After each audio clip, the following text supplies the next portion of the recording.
Hello, so I'll be talking about Schnorr digital signature for my DA2 presentation.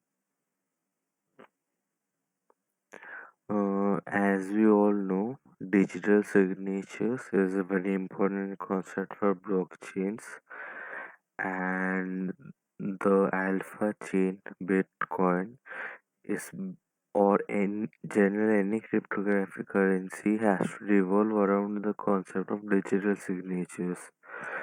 The blockchain ledger encodes the ownership of some kind of digital assets, unlike the traditional notion of ownership where it is enforced through legal documents and physical signatures. In the world of Web3 and digital currencies, ownership is proved by a chunk of digital data. The mathematical magic of cryptography is used to create this digital proof of ownership mechanisms, also known as digital signatures. The most famous alpha blockchain, Bitcoin, uses ECDSA, which stands for elliptic curve digital signature algorithm, which was chosen by Satoshi Nakamoto while designing. Currently, the biggest proposed protocol update being discussed in the community is named Taproot, which is a collection of many upgrades. Among them, Schnorr is a new digital signature algorithm that is being proposed, and it has many more added advantages which the current ECDSA lacks. If we deep dive into ECDSA, the purpose of any signature is to prove the authenticity of intent. The intent can be a transfer of money, transfer of property through ownership, attestation of a statement, or any such variety. In the real world, signatures are usually a unique inscription of individuals that adequately identify the personal intent for a certain action. We try to make our signatures hard to copy and usually take some practice to make a usable physical signature. In digital world, the digital signatures are different. They're a mathematical proof of knowledge of a number. A digital signature aims to prove completely to verify that whoever has created the signature has possession of a particular number. This number has to be unique, and anyone who finds out or guesses the number can create the corresponding digital signatures. This number in canonical terms of cryptography is known as a private key. Private key is used to generate a digital signature that proves the owner has approved the intent. This private key has to be kept a secret, and it's the owner's responsibility to keep it hidden and secure and safe from hackers and other malicious organizations. And to understand what is a private key is nothing more than a big random number. Big and random because we want it to be unique and we want it to be hard to guess. In Bitcoin, a private key is 256-bit integer number randomly generated, or rather like a coin tossed 256 times. Let's say the generated random 256-bit private key is K. Corresponding to each private key, a public key is computed by multiplying K with a public elliptic curve point. For our purpose, think of them as a point in a 2D plane. Just like ordinary points, they have two coordinates x and y, and these coordinates are multiple integers and together represent a point. Elliptic curve points have the following important properties. If two curve points A and B is added together, it gives a new curve point. CA plus B equal to C. And if a curve point A is multiplied with a number n, it gives a new curve. B dot n into A equal to B.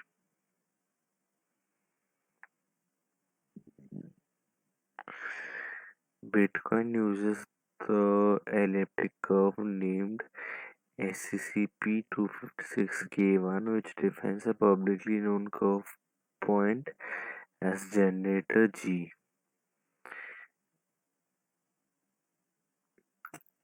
And let's talk about the Schnorr signature. So, like our famous ECDSA, Schnorr also uses the same private public key pairs. The only difference is like in the signing and verification algorithm, which happens to be a lot simpler than ECDSA. To sign a private key, we put in key as an integer and public key as P, which is a curve point on the elliptical curve, and it turns out to be key into G, and the message hash is an integer called M. And then we generate a random number Z, which is an integer, and we calculate a curve point which evaluates to Z into G. And after that we calculate S, which will be the addition of Z plus the hash of R and P and M multiplied by K, where R is x coordinate of curve point R and the double add line denotes binary concatenation, and R signature will be R comma S, which will be a pair of integers.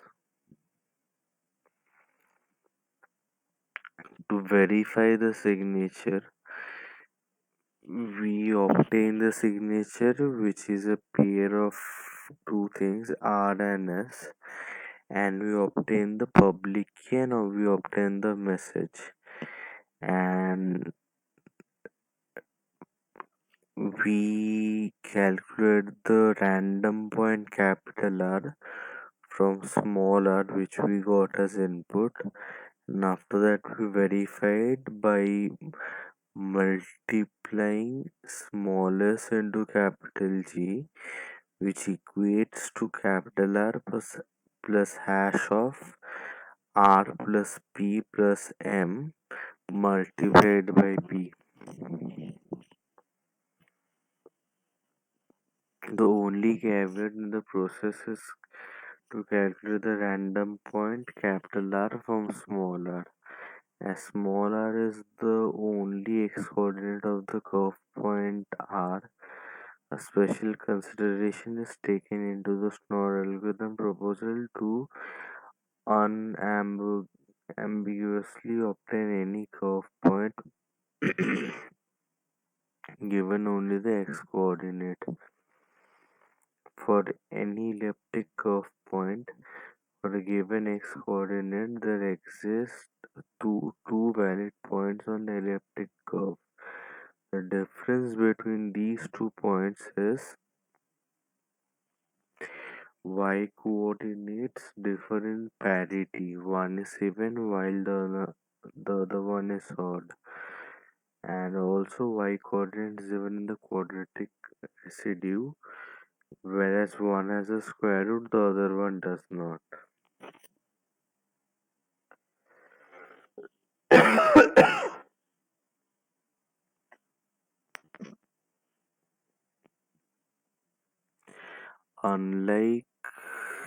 famous ECDSA, where the signature is calculated as S equal to M plus R into K whole divided by Z.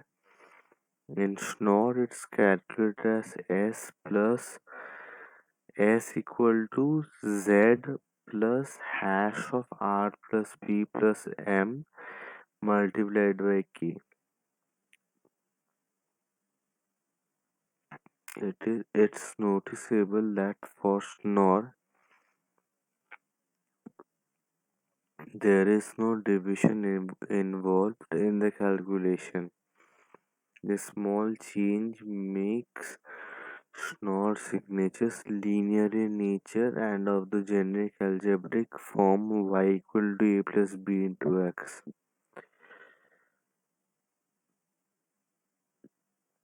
This neat property allows us to add two Schnorr signatures, which will produce another valid Schnorr signature. In short, now we can do algebra with signatures.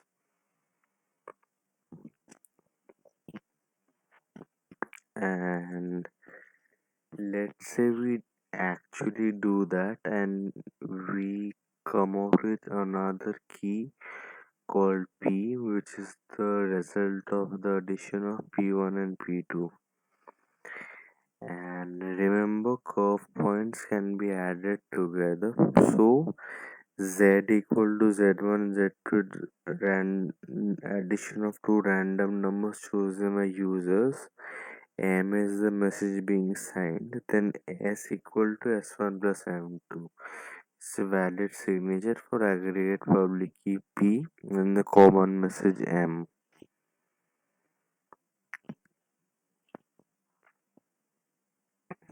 Let's see. The first signature S1 is Z1 plus hash of R plus P plus M into K. Whereas the second signature S2 is the addition of Z2 plus hash of R plus P plus M multiplied by K2. So if we add both of them, we get Z1 plus Z2 plus hash of RPM into K1 plus K2.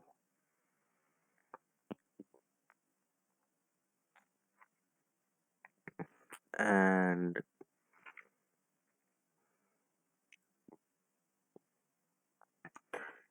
uh, therefore S into G turns out to be Z1 plus Z2G plus hash of RPM into K1 plus K2 into G, which turns out to be Z multiplied by G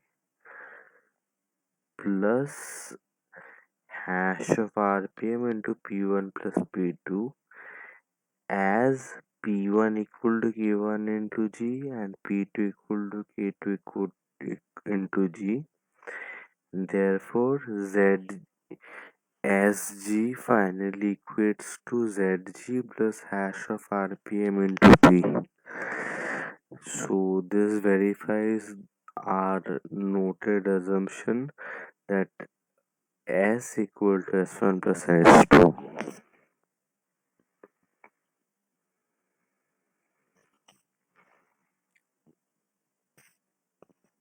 Thus, the sum of two individual signature algorithms is also valid for the sum of the individual public keys. Harnessing this property, two parties, Alice and Bob, can collaborate and add their public key to create an aggregate key. Coins from this public key can then be sent by an aggregate signature. Unlike traditional multi-signature, which is a smart contract P2SH, MUSEX are indistinguishable from plain old P2 public key P2PK transactions. Only thing that gets recorded on chain is one single public key and one single signature, which gives a huge fungibility boost for Bitcoin. Taproot also uses this property of Schnorr signature to add tap scripts into regular P2PK type transactions. So with Taproot, there will be no way to tell whether a transaction is simple P2PK or multisig or some other exotic smart contracts. They will all look the same. In general, the simple property of linearity, which allows us to add stuff into signature, is very powerful. Using this, we can create adapter signatures which can be used from cross-chain atomic swaps to lightning or for sidechain channel creation, scriptless scripts, and many more.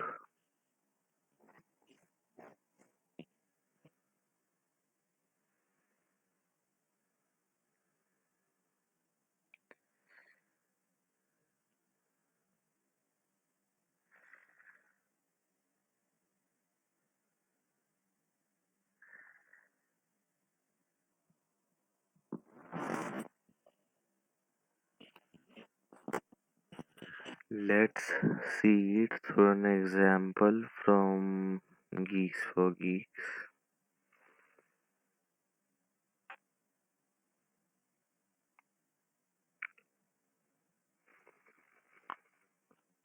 So let's take an example of two friends, Sachin and Sanchita. Sanchita has announced to the world that she has a publican can accept and receive information through it. Sachin thinks that Sanchita is lying. Sachin wants to prove her honesty without showing her private keys. Here is where Schnorr's protocol will help us. Consider the following parameters P, K, Q, A, S, V, R, X, Y, where P is any prime number, Q is factor of P minus 1, and A such that A to the power Q equal to 1 mod P.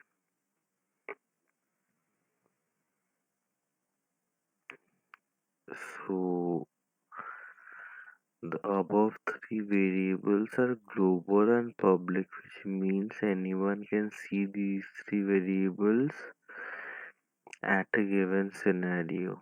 We will have two keys, S secret key or the private key, and V is the public key, which is A to the power minus S mod Q.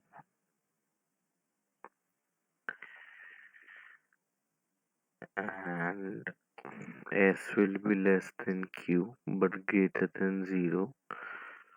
So the public key V will be global and public knowledge along with P, Q, and A. However, only Sanjita will have the knowledge of private key S.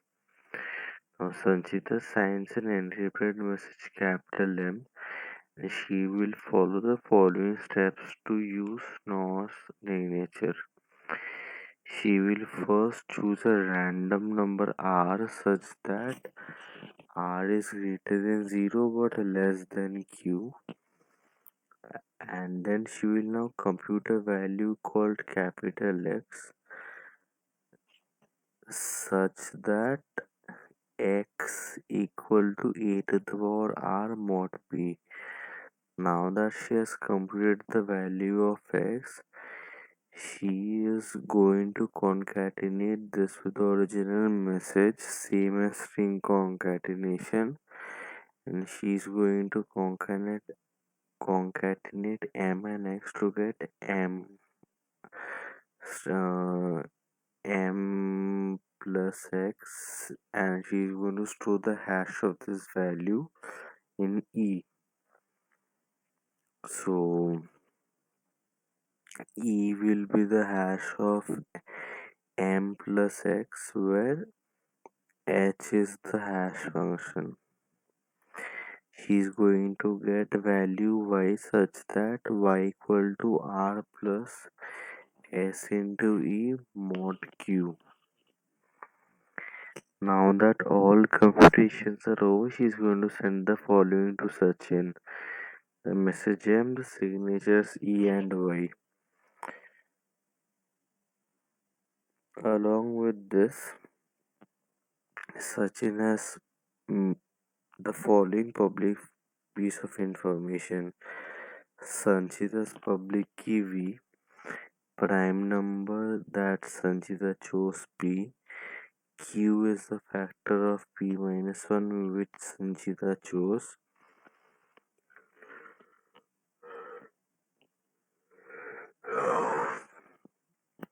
and A such that A to the Q equal to 1 what be chosen by Sanchita.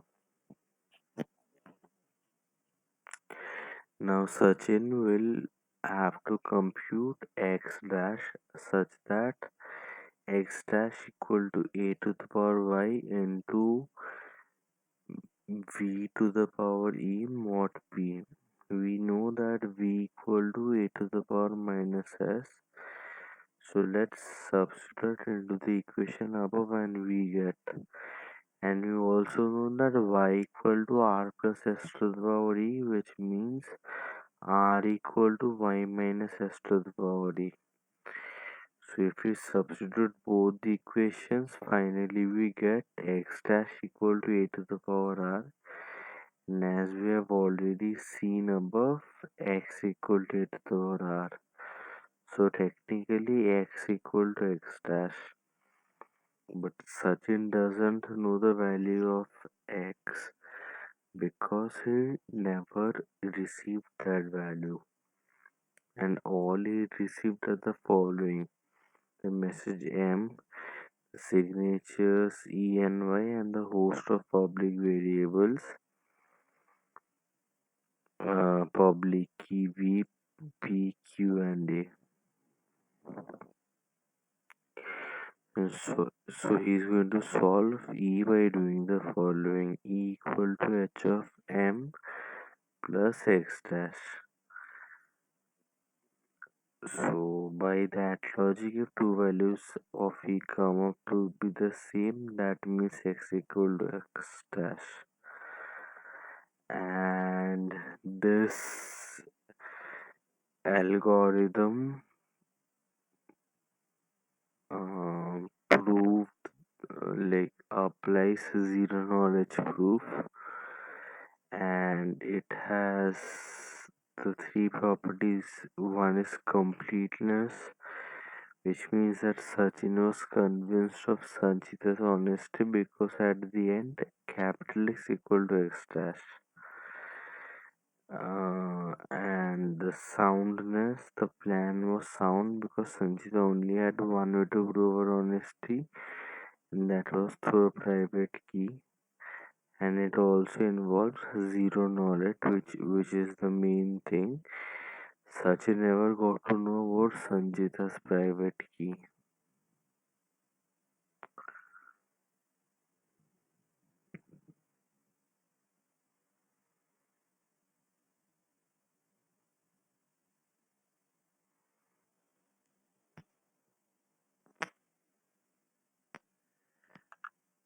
And thus we can conclude on the Schnorr signatures, and we can conclude by saying about the provided benefits. Schnorr signatures are provably secure, much more than the current ECDSA, and they solve signature malleability by default. And also, the one of the most important things, they are linear. Because of such obvious benefits, Schnorr signature is no doubt the most anticipated protocol upgrade in Bitcoin. A seemingly simpler version of doing digital signatures can add a lot of capability and privacy simultaneously in the Bitcoin machine. It took 6 years for the Bitcoin developer community to come up with a concrete proposal for the first theorization. The work is still much in progress.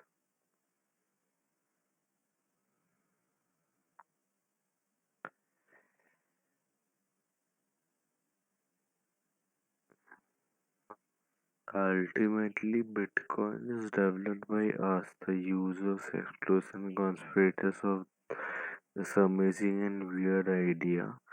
So it's really up to us how and when these protocols upgrade get activated in the network, and when it does with all the might of Schnorr signature, along with many other such crazy ideas, Bitcoin will never be the same anymore.